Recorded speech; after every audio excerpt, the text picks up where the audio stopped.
Good evening, dear colleagues and friends. I'm glad to welcome you at our webinar, Specifics of Organizing and Conducting Educational Activities to Prevent and Combat Discrimination for Members of Communities Facing Discrimination.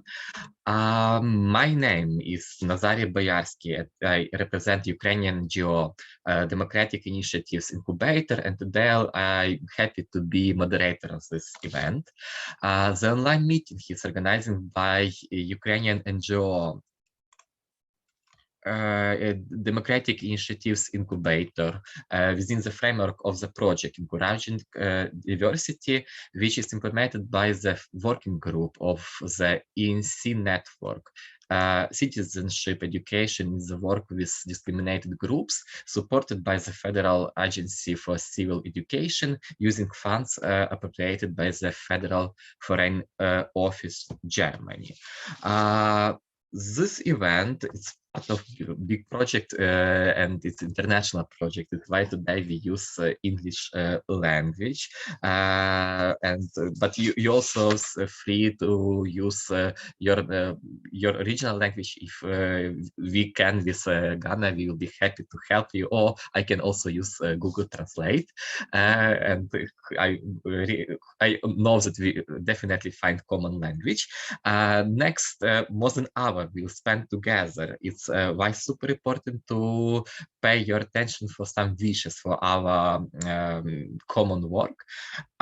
So first, if you have any problems with connection, try to restart the connection by pressing F5 or around the page, change the internet source or the device you're using. Second, you can communicate using chat during the webinar. Please write your comments and your questions in the chat. You can post your questions to our speakers there. As a moderator, I will be happy to keep track on them, and at the end of our meeting, I will answer them from your name, or also you can at the end of the meeting just turn on your microphone and ask yourself. Third, please, I would like to draw your attention to the fact that a video of the webinar is being recorded. However, the chat will not be included to the recording, only the presentation and the camera image. So feel free to comment, but remember to be polite. I kinda think that it's enough like technical information for start. I by myself can't wait to introduce our speaker, my dear friend Ganna Dovbakh. Anna, like international known expert, and I know her for many years, like a trainer, like a researcher, like a person who do a lot of things, and I sometimes even don't know how she find time to do all of this. But today I would like to introduce Anna, like an executive director of Eurasian Harm Reduction Association. So Anna, the floor is yours. Thank you, and I'm very, very happy to see you all, and I hope that we will have productive evening today, fighting discrimination. And now I will first start to cope with the technical issues and to show you my slides. And actually, what I wanted to say that, okay, hopefully it will work. Sorry. Now I will find where to put full screen. Is it good?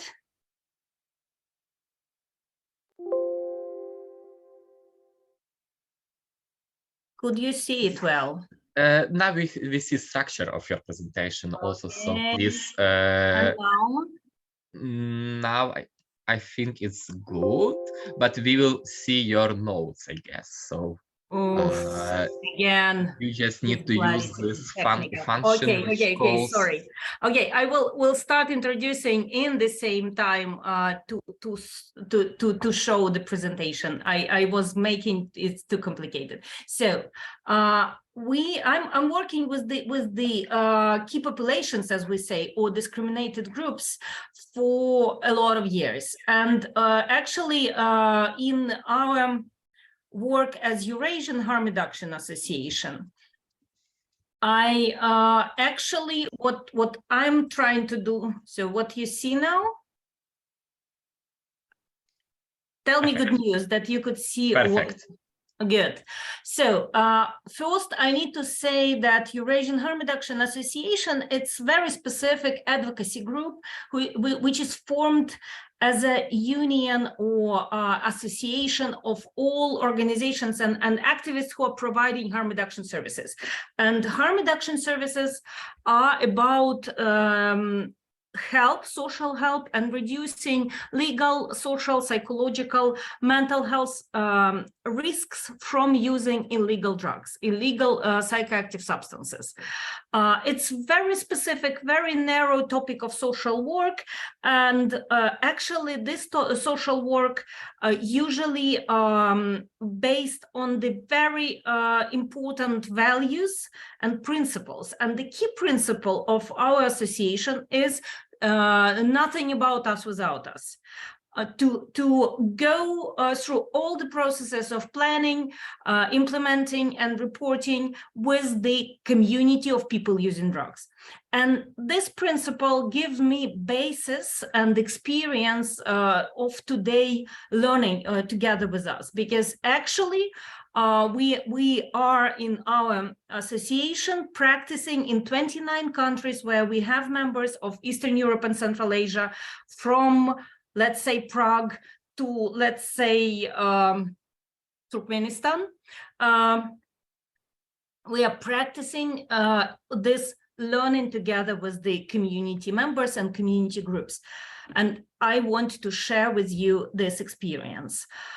So, but we will start with the key terms, which is very important, because when we say discrimination, we always making, like, have in mind different types of how to say, behavior or structural situation when one person is treated less favorably than another in comparable situation.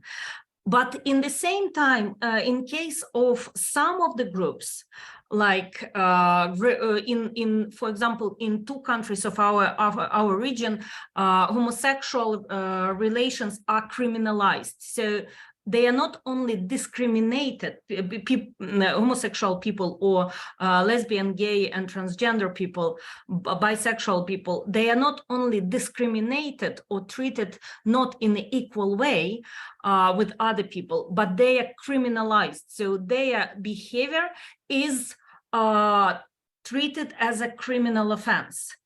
So the same with the some addiction. If you are smoking tobacco, it's legal psychoactive substances, or drinking wine, it's legal psychoactive substances, you are not criminalized. You could be discriminated in some communities, but you are not not criminalized. If you are using non-legal or criminalized psychoactive substances, then the same behavior is criminalized. And in this case, not only discrimination is coming, but also the human rights violations because of this behavior. So, and with the human rights violations, we always that's actually different from criminalization and discrimination, because with human rights violation, we always need to know what a human right, which is placed in the international conventions, what of them is violated and in which way. And actually that's rather specific. You could not say human rights violation not understanding what rights are violated. With discrimination, of course, that's about feeling, and a lot about feeling. It's about feeling stigma, feeling not equal, feeling not favorable, feeling, and usually this discrimination could be direct when it's written in announcement of the job announcement, only women 15 or 18, 35, then it's gender discrimination, it's age discrimination, and it could be a lot of different direct discrimination, but it could be also indirect when we are saying, let's say, only people with native Ukrainian could apply. And in this way, we are actually discriminating those who learn Ukrainian or who want to learn Ukrainian. That's not case in Ukraine, unfortunately, let's say, but it's very often case in Germany or in Poland, in other countries in US. Could be also not so strict way of discrimination, but also very very painful as a harassment. And harassment actually it's if a person's dignity is violated and actually a person is degraded or offended in the grounds of referred to in the different grounds as I listed here, could be on national or religious or sexual harassment. Bullying, it's creating the social environment in which, and we do have Ukrainian, in Ukrainian law and in some other countries of the region, we do have the definition of bullying, not always good, but actually that's in work environment and studying environment, it's creating situation when the whole group is harassing one of the person using one of the key points of discrimination, some difference. Could be victimization, could be multiple and intersectional discrimination. And actually, what I wanted to say that a majority from perspective of social psychology, we need to understand that majority of discrimination is built in previous criminalization or social norms. Maybe they're not criminalizing some behavior, but they are fixing some very harsh social norms, which and none of the cases of discrimination could be taken as a one-off. If we have one announcement like about the job for women of only for men 25-35, let's say, that's usual way of discrimination, and every person who is hiring will say, no, I just need this person, and I'm describing as direct as possible. But when we are analyzing this case, any case like this, we need to see the system, how society is treating these groups. And that's why important to take into account these discrimination factors, why our social system is discriminating this person or another.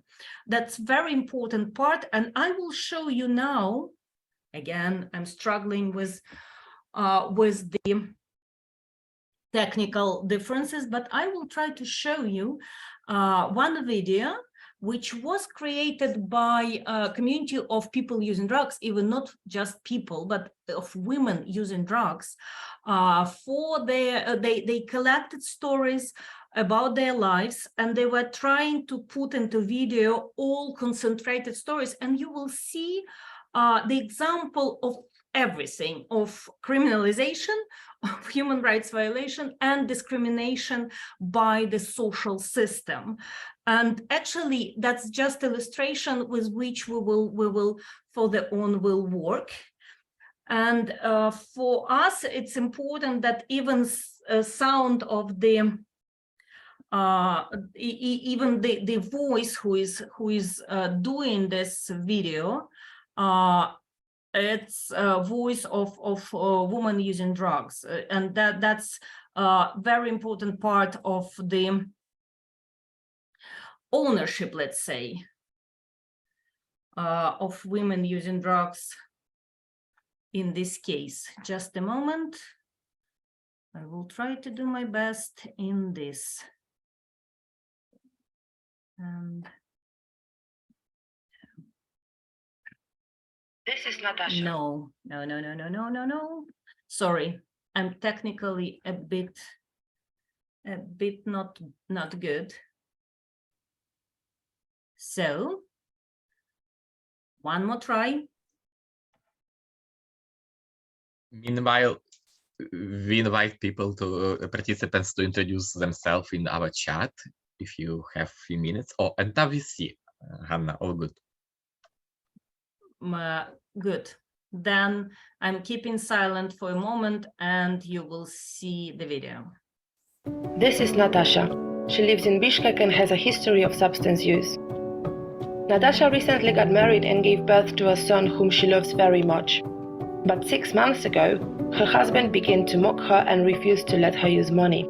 He also forced her to have sex immediately after giving birth and then began to beat her. However, no one is aware of it. Natasha is afraid of going to the police as she is on a drug user registry. She is also terrified of social services because she knows about cases when her friends were deprived of parental rights after social services had become aware of their drug use. According to the World Health Organization, 1 in 3 women experiences intimate partner violence. Women who experience trauma are more likely to suffer from depression, anxiety, and post-traumatic stress disorder, which in turn places them at higher risk of using drugs as a means to cope. Only 40% of women survivors of violence seek help, and only 10% go to the police. Women who use drugs are from 5 to 24 times more likely to experience gender-based violence than women in general. A study in Ukraine found that 66% of women who inject drugs had been sexually abused by the police. Fear of arrest and police abuse further impedes women from seeking help and protection from violent partners. In most countries in the EECA region, existing programs for women who are survivors of violence do not accept women who use drugs. For example, in Serbia, only 1 out of 16 shelters is willing to take women who use drugs, and they are open to accept only those who receive opioid substitution therapy. Stigma can exacerbate guilt and shame, while discriminatory and unsupportive services may deter help seeking.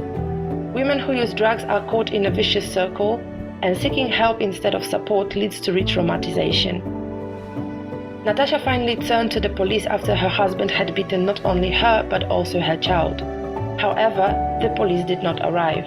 A couple of days later, an inspector came to her house and threatened to deprive her of parental rights if she continued to bother the police about domestic violence. Of all the social services, Natasha only had the phone number of a harm reduction social worker, but even with joint efforts, they failed to find a place in the Center for Women who are Survivors of Violence because of Natasha's drug addiction. Whoever is first approached by a woman who experiences violence should be ready to provide the necessary assistance or referral to specialists. Support services for women in situations of violence should consider each woman's experience and be accepting and non-discriminatory. Women who use drugs and undergo gender-based or police violence need to be helped, not ignored.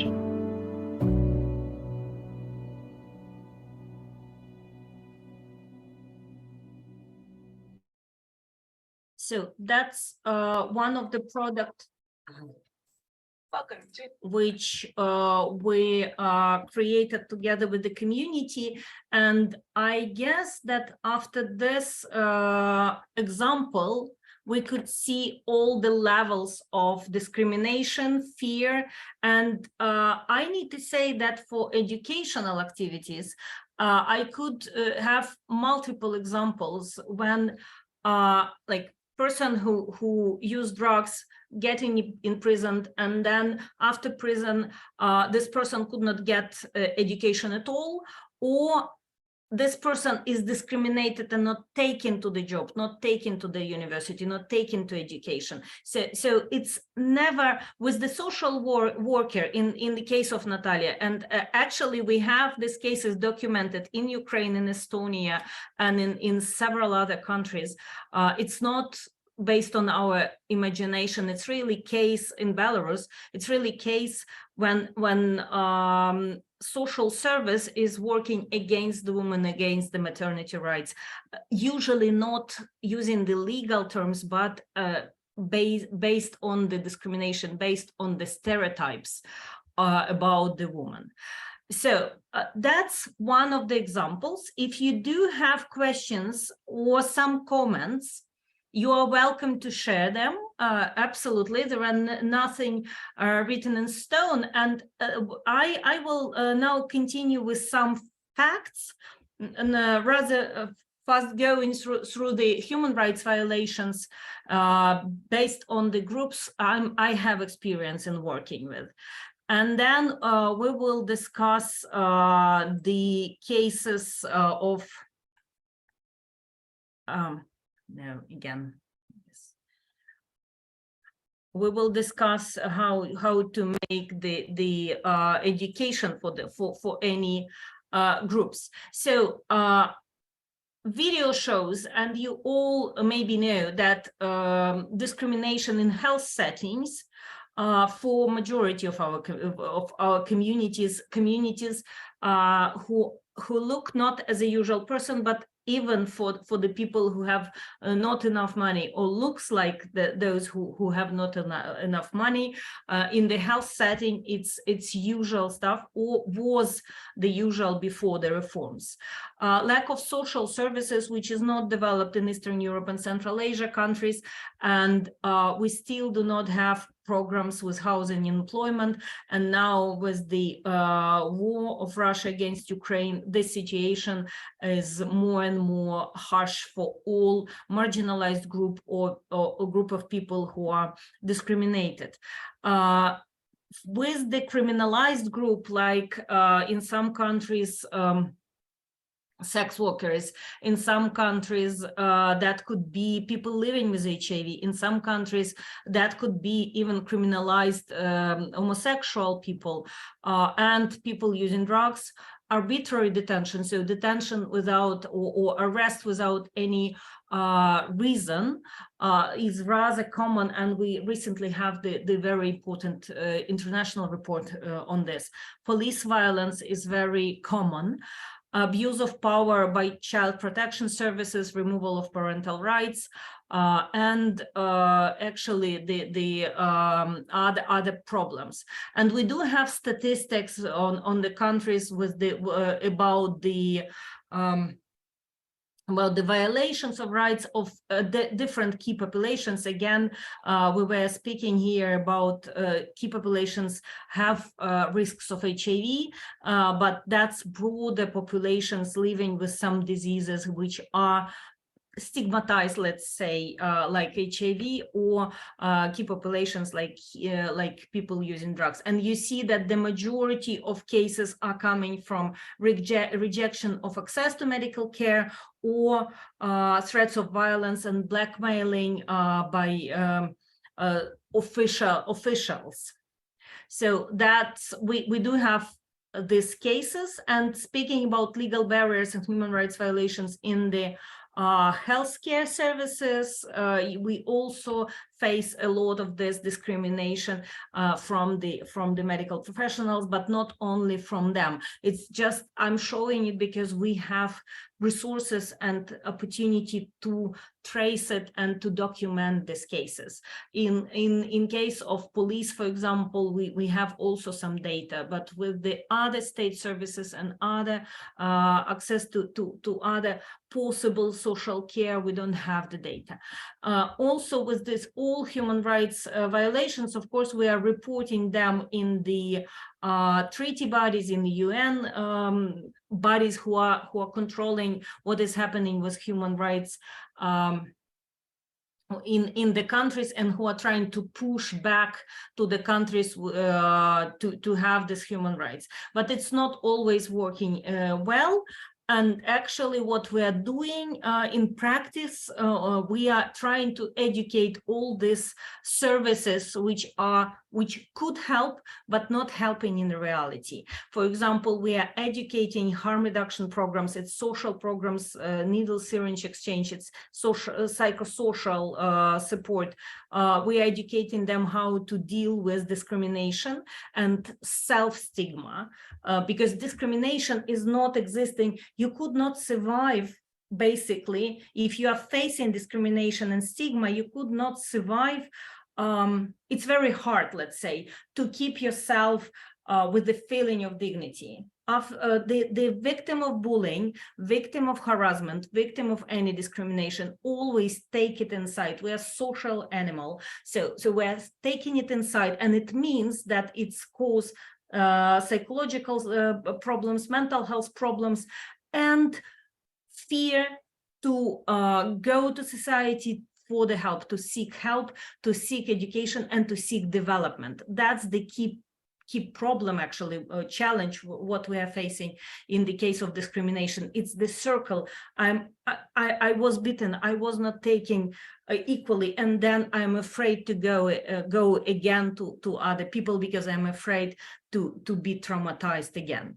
So whom we are educating? We're educating law enforcement, and usually what I learned from law enforcement, we had several webinars which were held by police, let's say from Belgium, from Czech Republic, and even from Ukraine, to educate police from Moldova, from Central Asia countries, from other countries of the region, to share the experience from peer to peer. And this work much better than in the case of the official education or education from somebody who have not experience in implementing something.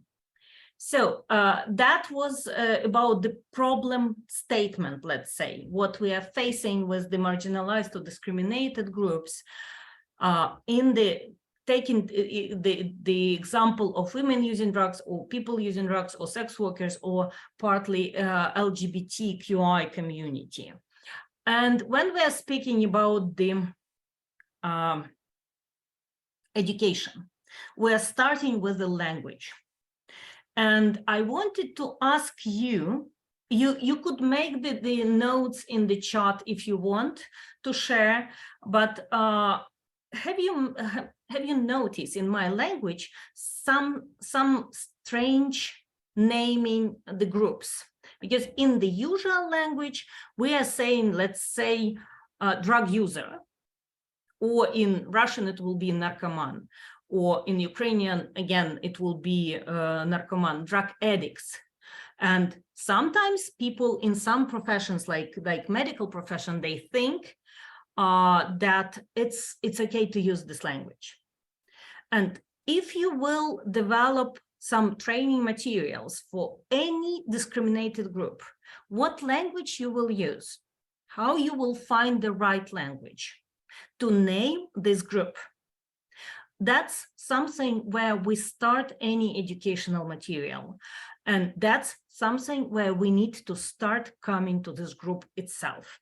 There are no common language in the education if it's common, let's say, professional language.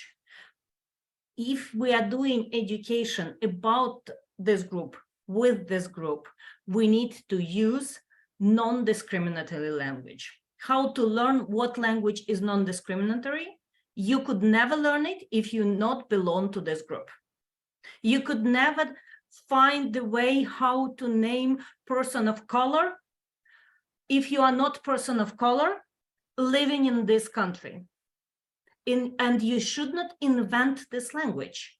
You need to go to the group and ask what is non-discriminatory right now, because this language is moving, and some titles, let's say, or names 100 years ago was not discriminatory, was okay, or even supportive, and then it was used in a discriminatory way. It was used for bullying. It was used for violence. And people are moving to the less discriminatory other language.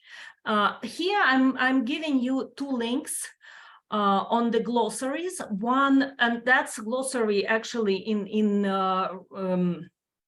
available one only in Russian, because such glossary available also in English in the European organizations, but the group in Eastern Europe and Central Asia, trans working group on trans people, they developed the trans glossary in Russian.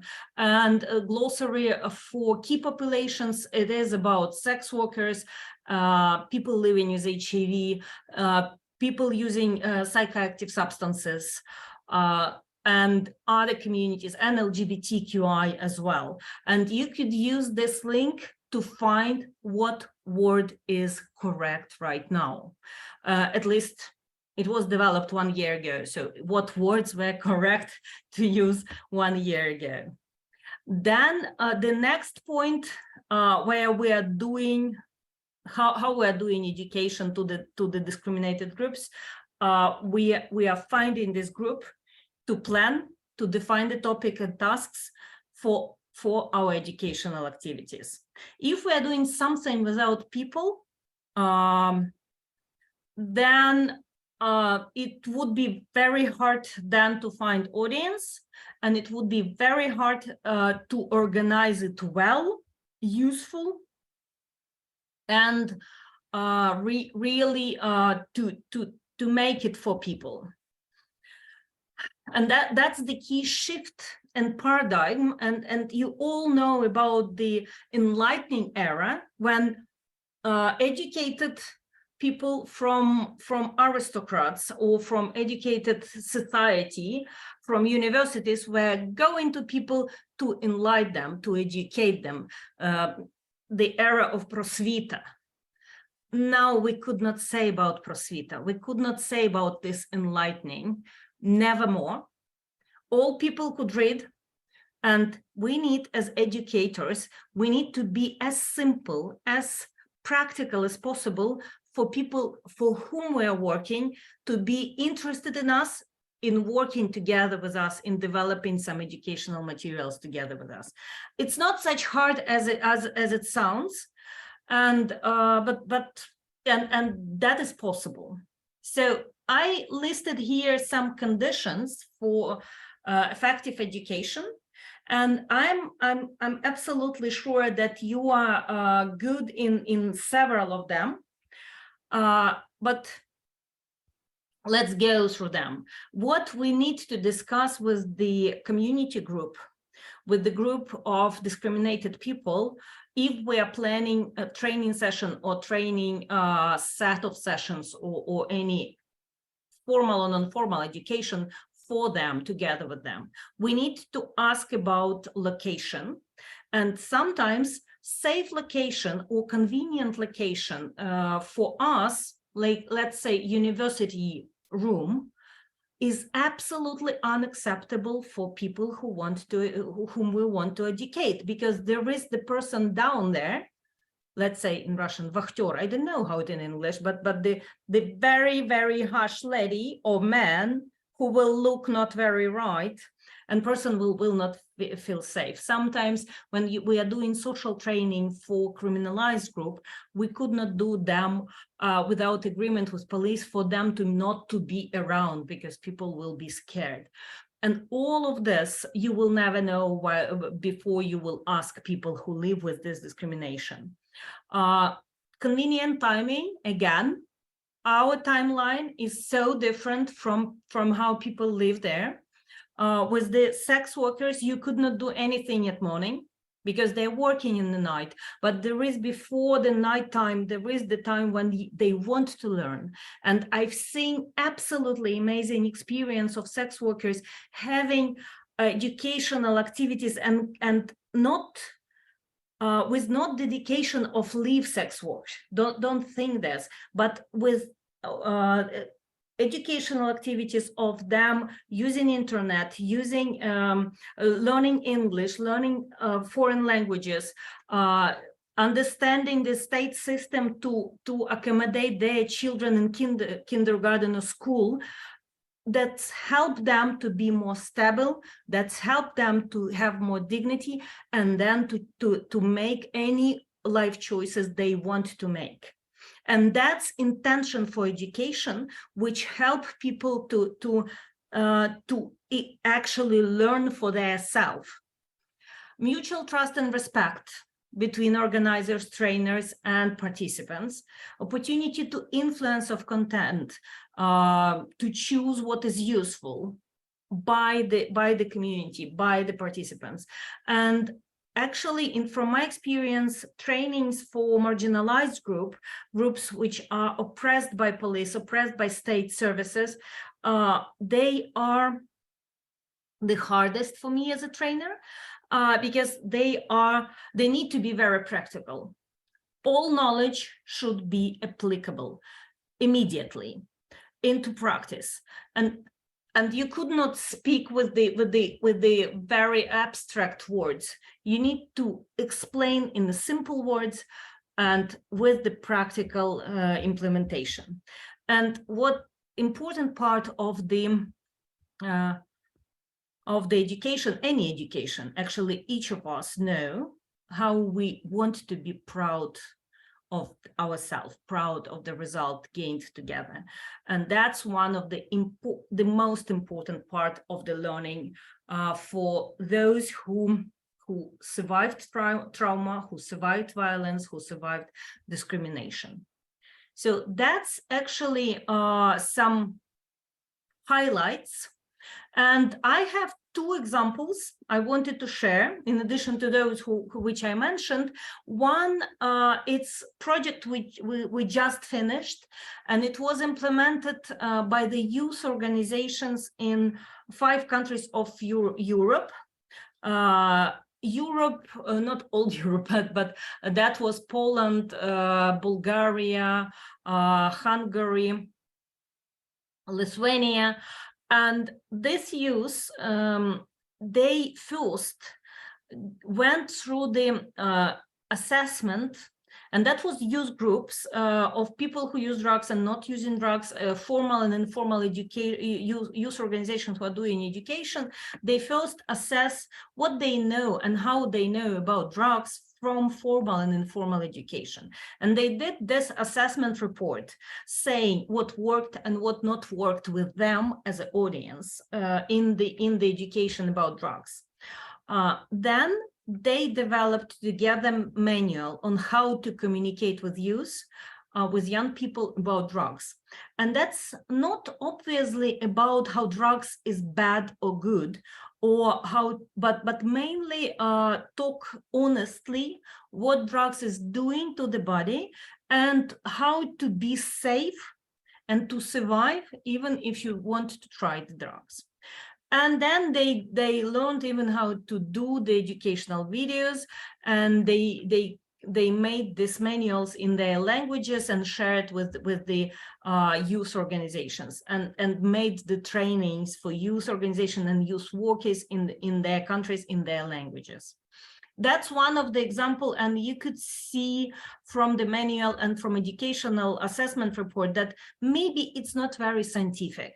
Maybe for policymakers, it's not the publication in the Lancet, let's say, in the most quoted scientific journals, but it's enough for young people and for their colleagues from around them, and for youth workers. It's enough structured and clearly stating what you should do and what you shouldn't do when you speak with the young people about drugs, legal and illegal drugs.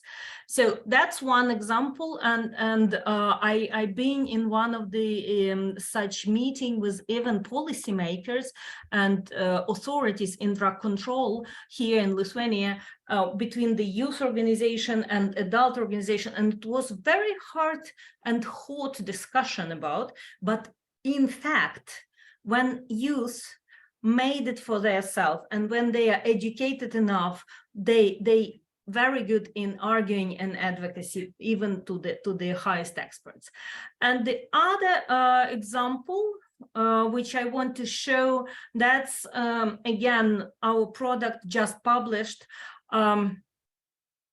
Peer-to-peer counselor manual for online counseling. It was developed by a woman using drugs, and counselor. She is peer counselor for, let's say, it's in Kiev. Velta Parchomenko is in Kiev, and they are counseling now, and they have shelter for people using drugs right now, and they equipped it for providing to women using drugs and their children a lot of humanitarian aid. They're very good, and actually in this time when she was taking her kids out of Ukraine, and she was back, and her husband is in Teroborona, she was writing this manual in the telephone, and now it is published. It's very good, and she then went to the different countries to make the training for peer counselor. Peer counselor, you know what it is. It's the counselor who have experience of using psychoactive substances, and he is helping other people to reduce risks of using the psychoactive substances. And this particular manual is about peer counseling online, so online learning. That's actually what we already like that's what I wanted to share with you. And I wanted to ask you actually what challenges you do have in educating groups with which you are working, and what are these groups?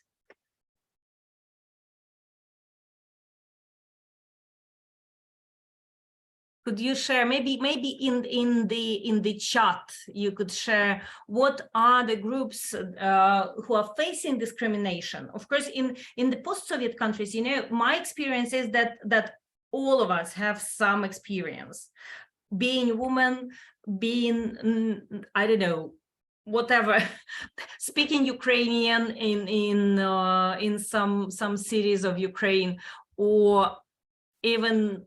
So there are plenty of experience of discrimination, but maybe you are working with some specific groups in your educational activities, and know about them a bit more.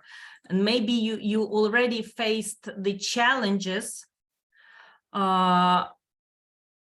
in involving them, encouraging them into educational activities.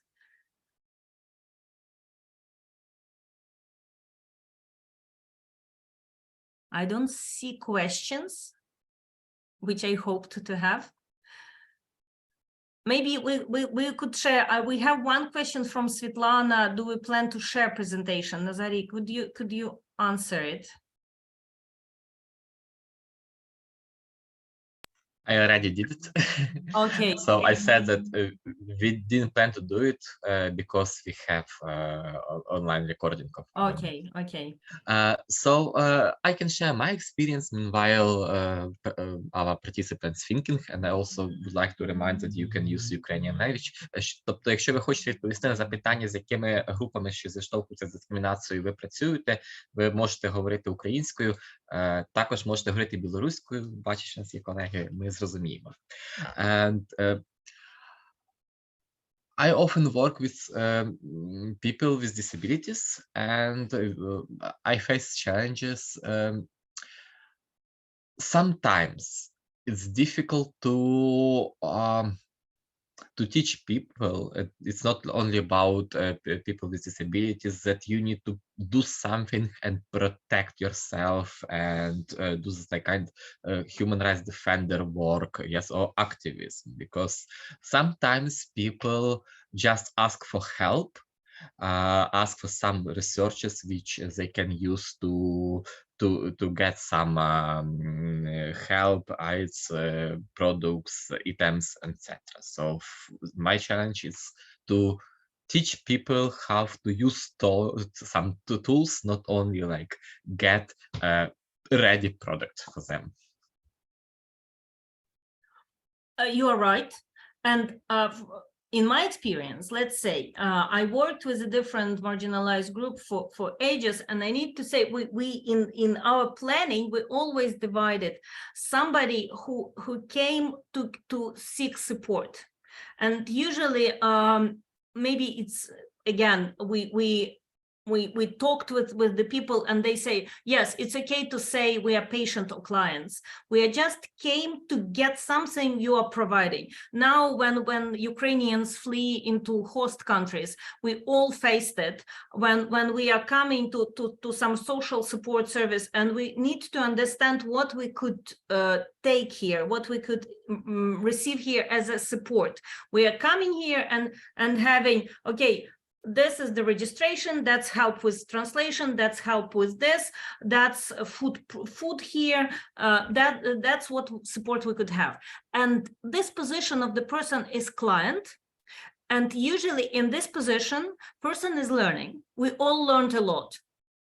Foreign languages now when we are fleeing, and how to find this place. But it's learning by doing. Person is coming and learning how to do this.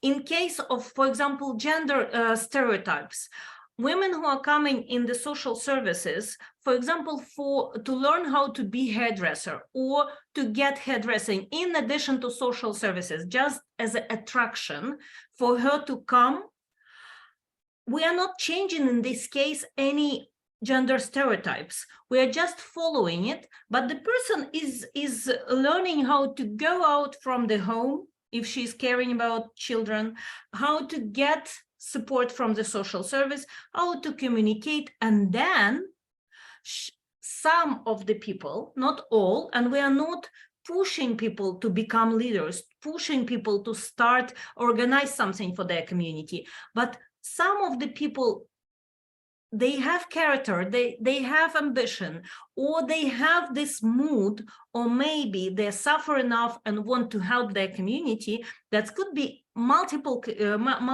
motivation. Then these clients could become our volunteers or our co-organizers, and then they will become our community. And this community, they need to have identity. And we couldn't form it from outside. That's sometimes, for example, in opioid substitution sites, people who use drugs come in there every day, and now, thank God, not every day, but once a week, to receive the important treatment. Or people living with some disability, or we're living with some disease, they're coming in the same tuberculosis dispenser or some hospital. They're coming there all together. Sometimes they're meeting in a queue, but they still clients. In some moment, it could be negative or positive catalyst, negative or positive stimul. In some moment, they could lose this dispensary, lose this doctor, they could lose opportunity to get treatment. And then it could mobilize this community to become community, and they will agree activities, and this will bring them to the learning about something more than receiving the services. Then they will seek the new knowledge. They will seek where to find information about being united, making the budget of civil society organization, making advocacy action, how budget is working on state budget, how to receive support, how health system is working, how democracy is working. And then I believe all the universities faced this adult people who know why they're learning, who know why they're studying, and they are coming for practical knowledge because they know life and they know why they need this education. And actually, that's part of the community. They are bringing this education. I could show the example of the green tourism. This old ladies, we could say, babusi, with their in their chatinkach, let's say in their houses in the countryside, they learned very intensively, and they, thanks international support, they had these trainings for them, but they also learned in the formal educational institutions how to run the small business, how to use the social media to advertise, how to use Booking.com, to advertise their place, and how to make this attractive for international tourists, for national tourists. So that's learning. Let's say it's not like they could be discriminated by the age. They are not very openly went to have education when they were youth, but then they know why they need this education. So my answer, and I would support you, Nazari, that not all people will learn everything from the beginning and will start this community who will help us to organize the educational process together. Nothing without us, about us. But this part of the leaders, we need to support them. That's why the Council of Students, which could be very formal, and I hate this when we sound that it's just the formal or it's some part of career of the students. If this live Council of Students, they will advise university what is not working well. So that, and how it could be done in a different way, what social media they already use, what tools of education they already use, how to do the education for young mothers with the children who could not go to university every day. So all of these details, how to organize the education with the for foreign students who are in a different time zones, how to organize education for foreign students who are afraid to go out from the co-living because of discrimination and because of fear to be beaten in the street. Not only, and it was reality for years in Ukrainian cities, in Russian cities, in Belarusian cities, in Moldova and Georgia cities. So that's something which they could advise, they could develop in the better way, in the safe way.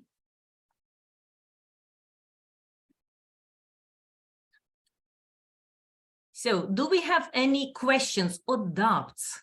I feel that you could have, like, I'm provoking you as an audience, and I conscious that I'm provoking you. Maybe you have some doubts. Maybe you think somehow differently and see the situation in a different way. If you want to share your thoughts, please share them. You could share them in any language, and you know, I guess I will understand. I understand well Polish and Belarusian and definitely Ukrainian and Russian. Please share. Okay. It's always hard to stop myself to ask something and give floor for participants. So I also would like to remind that we have online stream on Facebook, and I know that some people are already watching right now, watching us there. So you can also write your questions on Facebook, and I will read them. And I would like to ask one question. You told us about this like principle, nothing about us without us, and I would like to ask you, can you please recommend some tools which help to identify the needs of communities facing discrimination? Tools, you know, the first tool is, and I mean like focus groups and stuff like this, maybe. We are right now we are developing the compendium of community-led monitoring tools, and there are plenty. And actually, which you use to identify like educational needs. Yes, for education, like first of all, we need to start with the focus groups or the group of community, asking them the clear questions. Questions are structured usually from the barriers, what doesn't work well. Because if you are organizing questionnaire, you could have online questionnaire or interviews or focus groups, but better to have it independently and not affected by by the conflict of interest or administration resources. So if the head of department will ask a community of international students or students, mothers with the kids, or students from sex workers or any of LGBTQI students, first, you couldn't identify them until they will declare their identities. Second, you will never, if you are authority, administration, you will never get the honest answers. So the best way, from my perspective, is to ask students to organize this process by themselves and to have the process of interviewing, online interviewing or focus groups with the questions, what working well, okay, that's just for your ambitious to say we're not very bad. Then the second question need to be what are the challenges, what are the barriers, and that's actually where people could show these barriers to education. Sometimes these barriers could be assessed with the tools, for example, secret clients. You believe that it's easy to get into your educational facility, let's say it's affordable and you could get there easily. But if the person with some disabilities will try to get into your room and identify how long he will standing before the doors when this person couldn't recognize how to open it, just the simple criteria, person could not get in. Then with all the understanding the schedules, understanding the process, so that all these criteria could be went through the secret clients, person who could go not knowing the system, could be went through the, we say it patient pathway, but it could be student's pathway. How long it take in time and resources, how expensive and long it will take to do something which you invented. And that's really very helpful tools, because usual feedback forms, are you happy, or evaluation forms, are you happy with this? Unfortunately, in our region, in Eastern Europe and Central Asia, they are not giving the valid results. They give it all this evaluation forms usually providing us only with those answers we want to hear, and with all our students, our participants, our communities, and us ourselves, we are learning from very beginning, from, I don't know, from kindergarten, from the school, how to answer as person want to have received, what answer person want to receive. And that's the biggest challenge with all evaluation tools. If you are asking something drastic, something important for you, to the discriminated groups, they will answer in a way you want to hear it, but not in a way they feel it. That's the most important part. That's why focus groups organized by themselves with the honest answers and anonymized, the confidential part, that's the only way. But good question. Thank you so much. Good answer. Yes.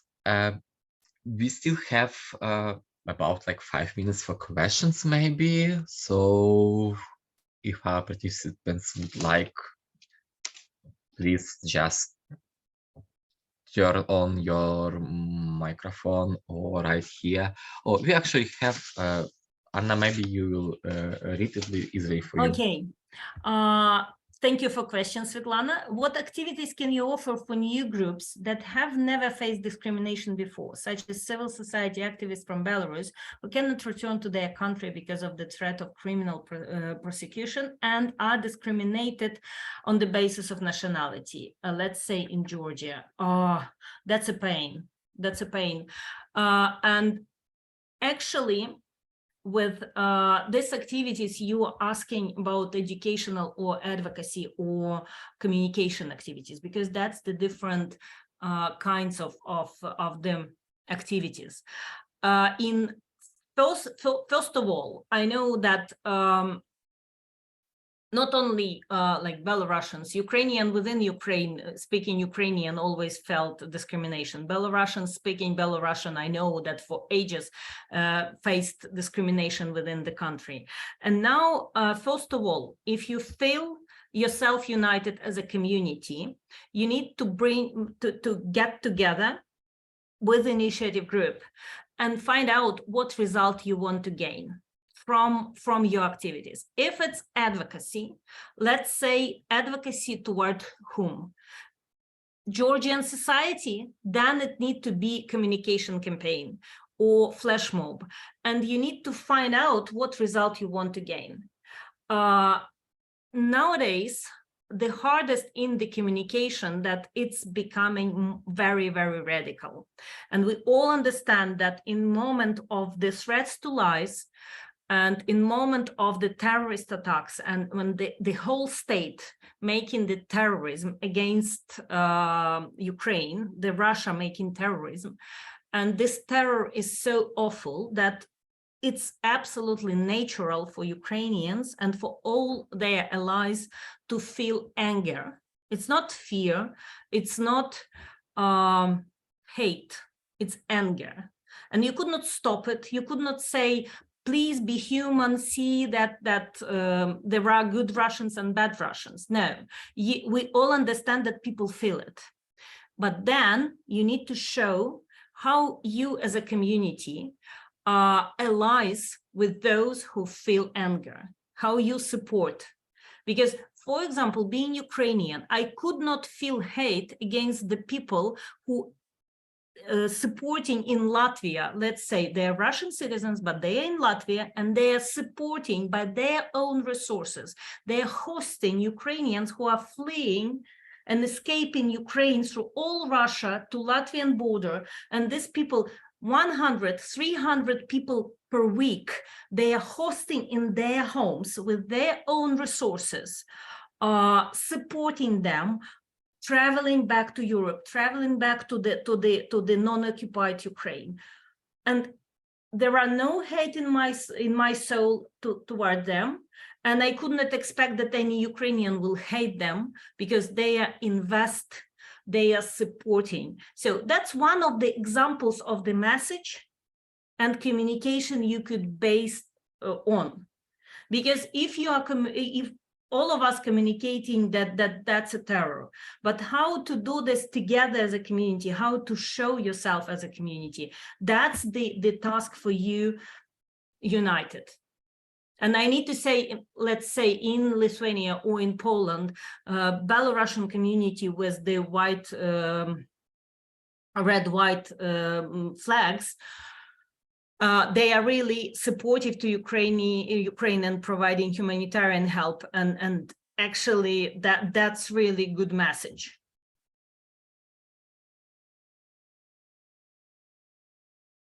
But that was not about education. But that's again, speaking your own language, showing that you know Georgian history, showing that you know how hard it is to have occupied 20% of the Georgia and all of this. So that's very important distinctions now, the value distinctions between people who are allies with the Ukraine, with the fighting for human rights now, and who are allies with the terrorists. Can I talk, because you had to write just a couple of, when I understand everything, and it's a very terrible situation, but I'm talking about the vulnerable group. I mean, you can't say when the people moving in a chair, it's very difficult to say, okay, you can stand and go and fight.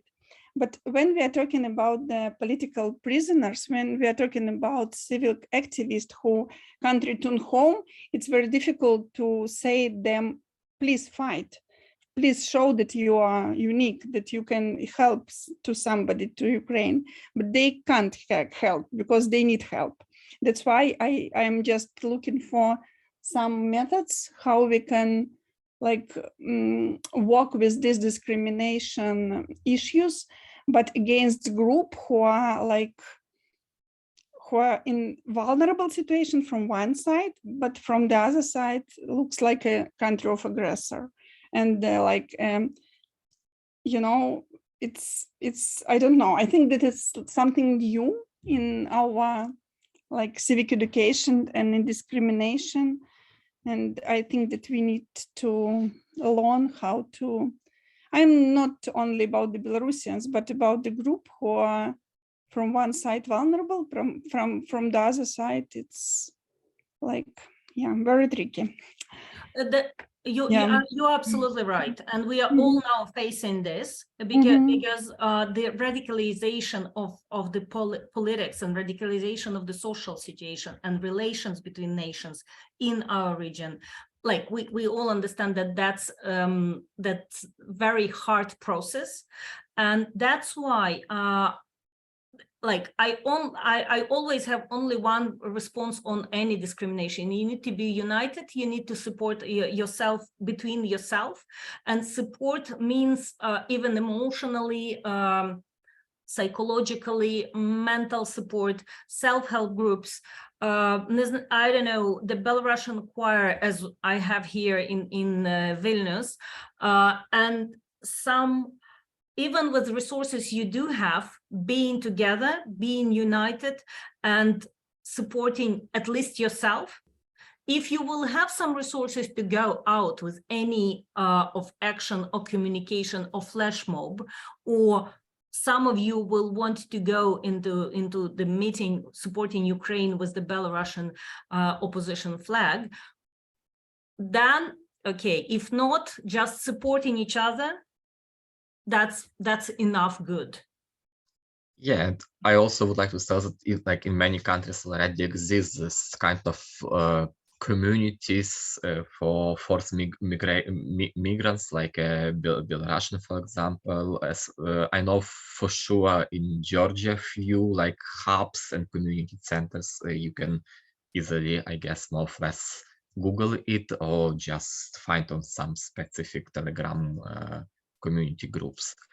And I also know of many good examples when people who themselves need help do great things. And Hanna mentioned about Lithuania, for example, in Vilnius, Belarusian activists doing like peace demonstration to support Ukraine and show their position. And I know such examples in other countries.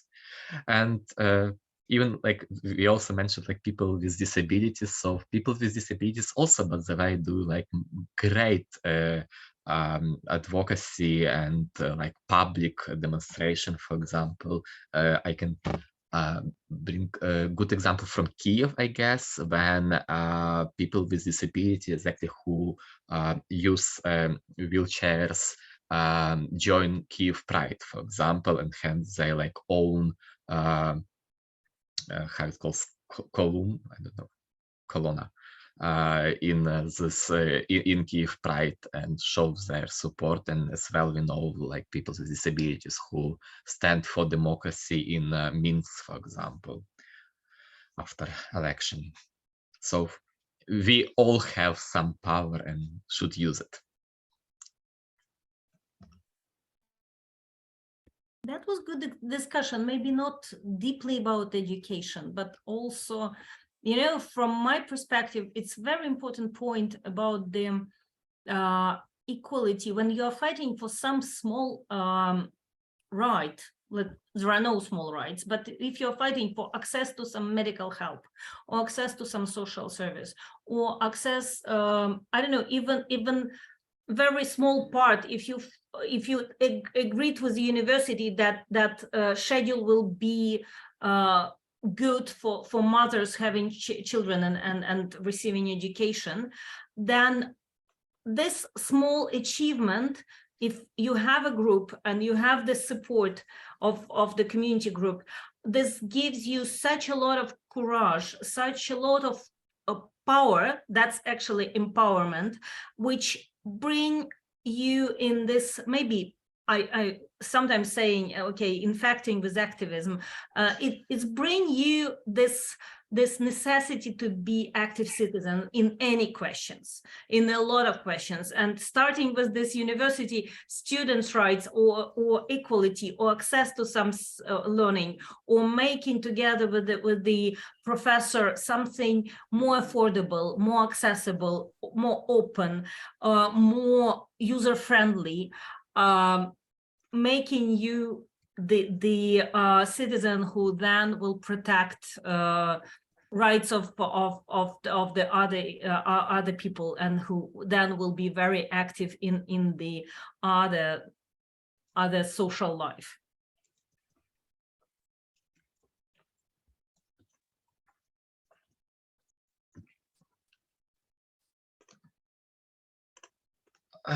Okay, actually, I think it's time to finish our meeting. So I have last question, Anya. Now we hold a series of meetings dedicated to the specifics of conducting educational events for various target groups, and we already talked about business. Today we talking about communities facing discrimination. So, and we will have like few more. I will later introduce them. So my question is, why, Ganna, for you personally, is important to do educational activities to prevent and combine discrimination for members of communities facing discrimination? Why this target group is specific and important for you? When I studied in university, I never imagined that I will work with the, like, after teachers and doctors, the people using drugs, sex workers are the hardest audience to work with. Unfortunately, teachers and doctors, okay, I don't want to discriminate. That's the hard audience.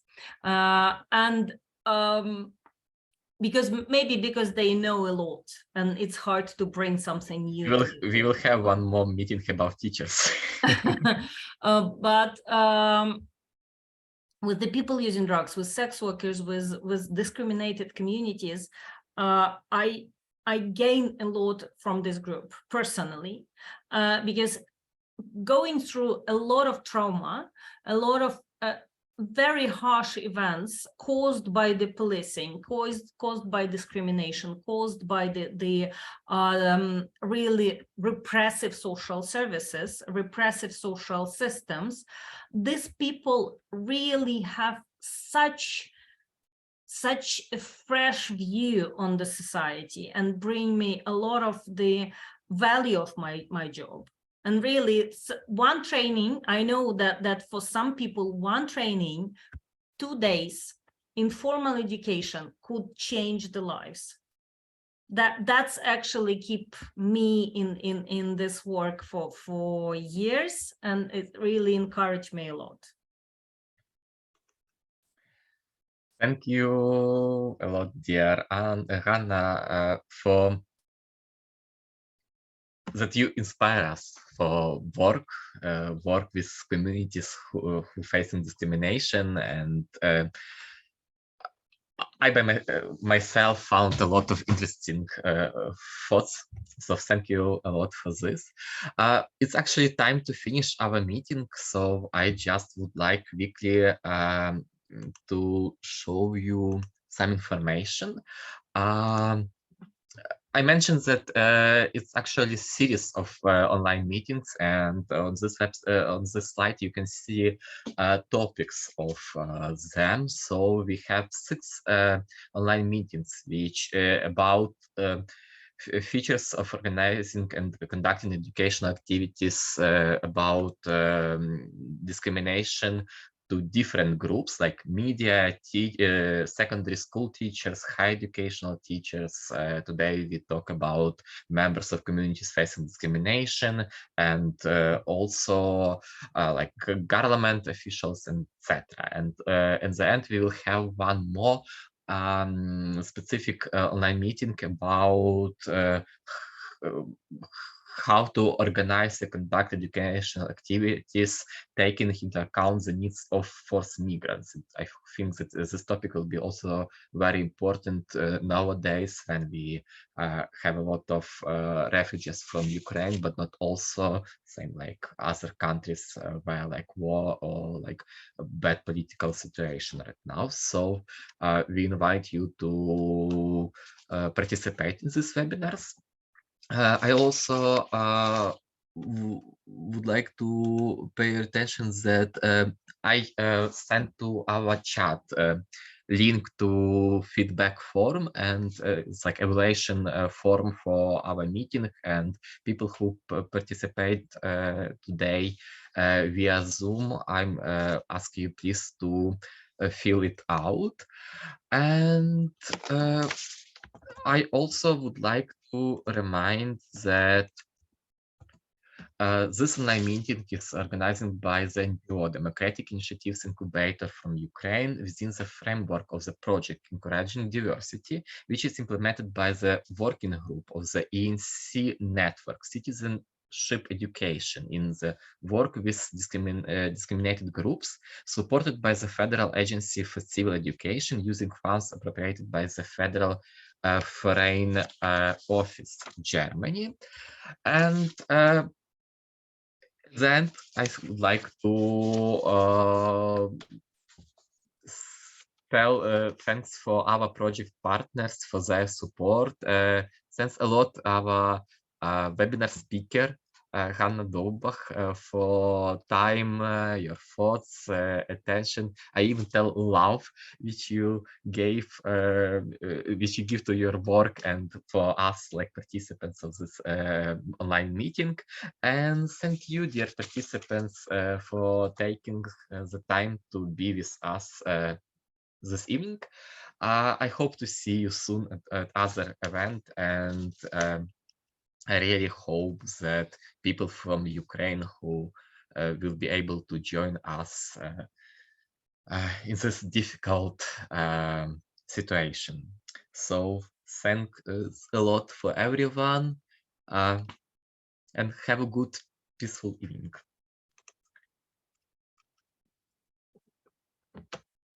Thank you, Nazari, for facilitation.